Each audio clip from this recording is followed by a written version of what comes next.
Kua hua ake e tahi a wangawanga e pāna ki ngā mahi me ngā hātepe I whāia e te ropu toranga pū Māori hei tohu I tā rātou kaitono I te tūru o te rohe pōti o Hauraki Waikato. Nōna noa nei I pānuitia mai ai e te ropu ko Bruce Mātaki tō rātou tangata. Engari kua tai mai e tahi kōrero hou ki te karare. Kei a Mikey Sherman ngā whakamahuki. Anei a Bruce Mātaki te tangata I tohua I te pāti Māori hei kaitono mana I te rohe o Hauraki Waikato. I think it's absolutely humbling for me because I only joined to knock on doors and put up billboards at midnight, and now here I am as the candidate. Kaore anō te wiki kia mutu noa mai I te pānuitanga ōna hei kai whakataetai, kua puta te kōrero kei te whakatakoto tētahi roia I tētahi tono whakahe ki mua I te kōti ārohe o Kirikiri roa.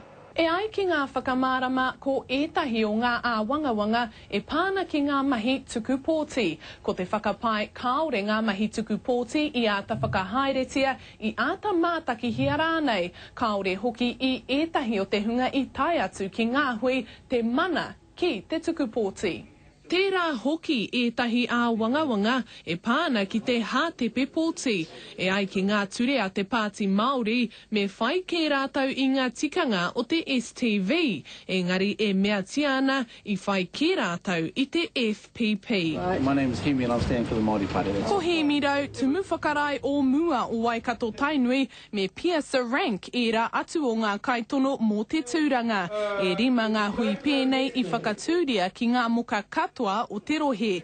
E mea tiana he nui ngā amuamu I whakatakotoria ki roto I aua hui, he kōrero āwaha, he kōrero ātuhi, engari auare ake. Kāore aua take I kōrerotia I whakatauria rānei. Let us build a nation based on hope and not fear.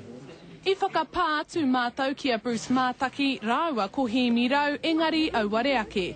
I tūkuna a mātau pātai ki te prehetini o te pāti, ki a whatarangi winiata, engari kāore anō ia kia whakahoki waia mai. Mikey Sherman, Te Karere.